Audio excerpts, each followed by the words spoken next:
say abe. Pemina intimina minya ahu sepe. Okay, woi.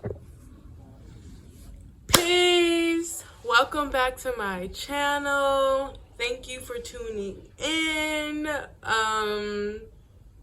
Yeah, I'm here. I hope you're all doing well. I hope you're all present, all, you know what I mean, tapped in.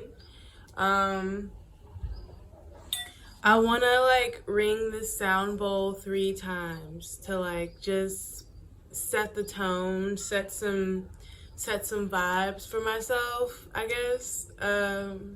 Yeah, so let's just get into it.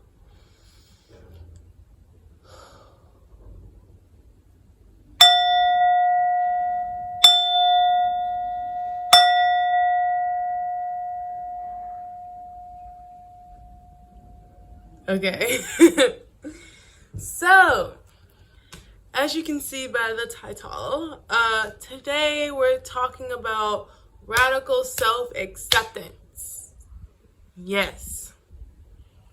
You, me, us, we. I gotta fix this? Okay. I wrote notes because sometimes when I get on this camera, I get nervous and shy. So yeah, don't mind me in my notes if I look down. Yeah, whatever. So basically, our society profits off of fear and insecurity, which destabilizes self and pushes us further away from source. Why do you think they do that, you may ask? Or you may not, I don't know, but I'm gonna tell you. Is because they want us to be codependent. They don't want us to be our authentic selves. You can refer to this as double energy. You can refer this as the powers that be. You can refer to the other. You can refer to this energetic push as whatever resonates with you, but the understanding is the same across the board. At the end of the day, people really profit off of insecurity in this society, and they exploit them for personal gain. And I think it's a radical act in light of all of these things that may be happening and all this propaganda that may be around us, for you to still choose self unconditionally every time. You see what I'm saying? Like, it doesn't mean that you have to be in complete, I would say, awe and even love of every aspect of self, but just to know that, like, you are sufficient now. So basically, I was watching one of my favorite YouTubers, tarot YouTubers, Queen Cup. Shout out to her. And yeah, she definitely kind of affirmed this like process that I was already fleshing out in my own mind.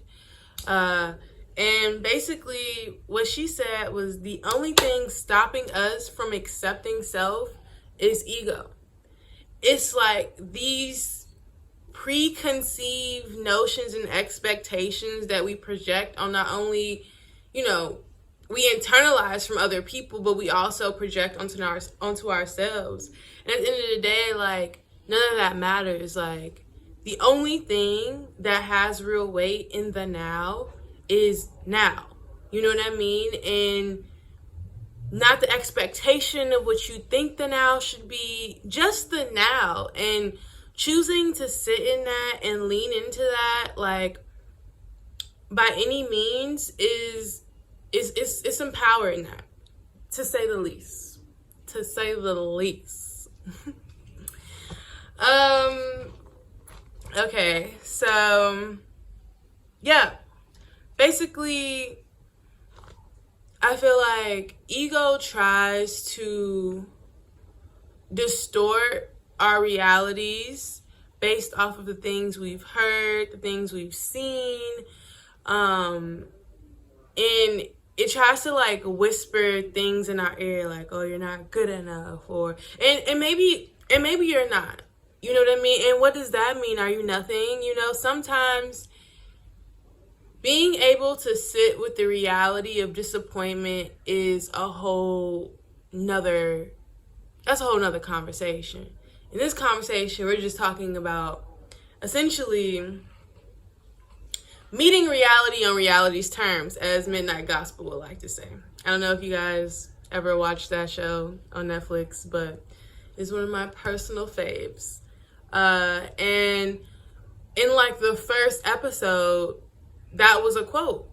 Meeting reality on reality's terms, not what you want reality to be. And that goes for your perception of self or your perception of reality. At the end of the day, it is what it is.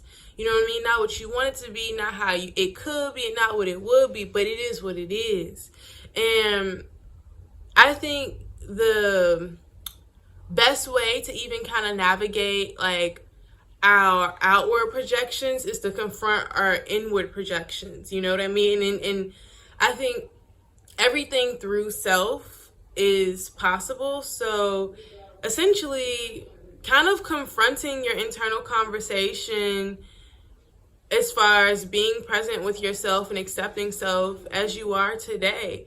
You know what I mean? Because who else can you be besides who you are right now? And who you are now is enough. It's sufficient. It's something to work with. It's something to exist in. It's something to be present for.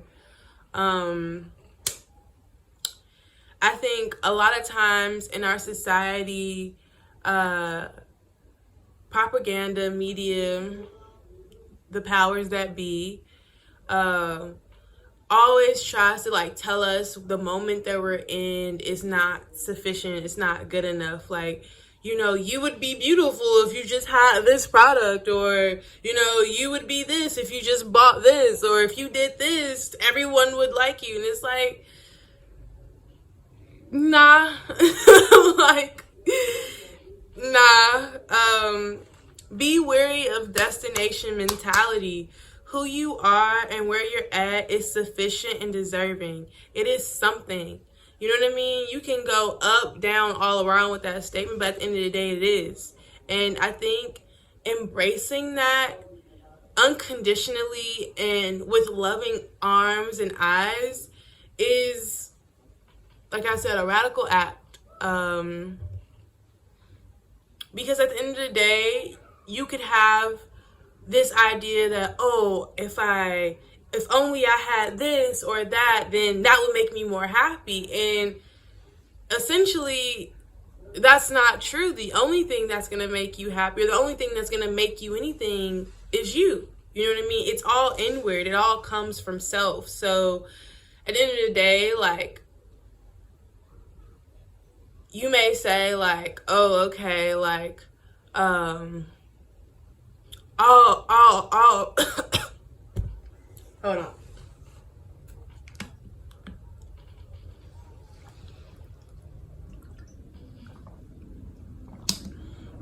Water.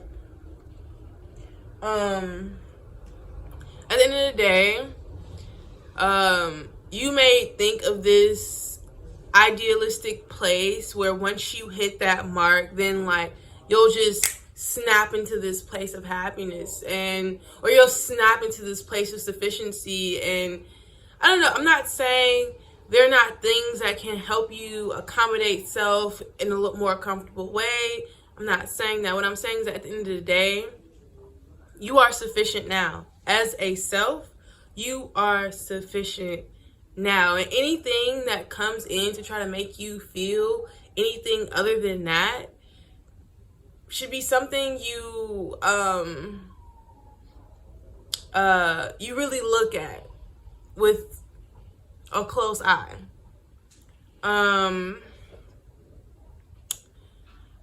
At the end of the day, nobody is more responsible for self than self. If you don't know, who does? And at what cost? You see what I'm saying? Like,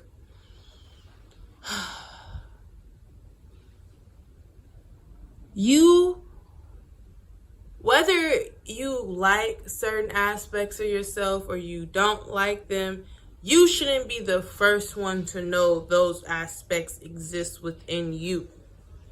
Okay? Because otherwise, it leaves room for you to essentially it creates space for you to essentially cause harm, not only to the people you love, but people you don't or you don't know. And I think taking responsibility for self and accepting that responsibility you can only really take true responsibility for self if you accept what you are. You see what I'm saying? Like, you really have to face the man in the mirror and allow that to be the starting point. So if you're adding all these extra layers, all these extra masks, all these extra illusions or delusions, then you're not really starting from base. You're kind of starting from an idea. That's not your reality. And what did I say? You have to meet reality on reality's terms. So, I don't think it's something. I think people also think that, because you're in acceptance, or look, I don't know what people think. From my own experience, I think that being in acceptance of self does not mean there are not aspects of yourself that are uncomfortable. That's not what that means. Being in acceptance of self is, in light of these things, still knowing that you're sufficient, and you know what I mean? Yes, you may have things you want to develop with and develop on, but you're still something to behold, and yeah, we all exist within a spectrum of self, and how you choose to navigate says more about you than anybody else. So I guess I'll just talk about things that help me and support me through existing in a state of self-acceptance, because it's a state of being. It's something that you can move in and out of. It's not like I'm on here telling you once you accept self, always accepting self. No, it's a roller coaster. It's up and down. It's an ebb and flow to life, and things change, and you may have to reevaluate and come back to terms with self. But it's always good to check in to your base. So yeah, I think staying grounded and utilizing my grounding practices, really bring me back to presence. And I think that being present in the moment and being present with self is one of the most accepting things you could do, because there's nowhere else for you to be besides the now. You know what I mean? And if you just sit with yourself and the reality of self as it is now, and you just take that in, not good or bad, just as is, and allow that to be, then I feel like there's a lot that can come up in that moment, in that time. You do what you want to do with it.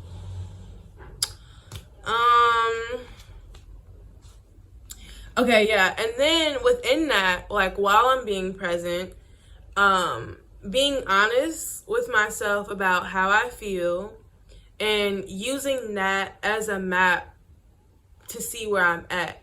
If you can be honest with anyone else, you should be honest with yourself. You don't need to mask for you, so having those moments where you just sit and you be it may be uncomfortable to experience certain feelings or certain emotions in certain contexts, but to give light to what you are truly experiencing in yourself and accepting that as your own experience is a starting point. You know what I mean? Because once you figure out where you are, you can figure out where you want to go. You know what I mean? And you can chart your journey. But understanding that the first step is just allowing yourself to be where you are in the moment.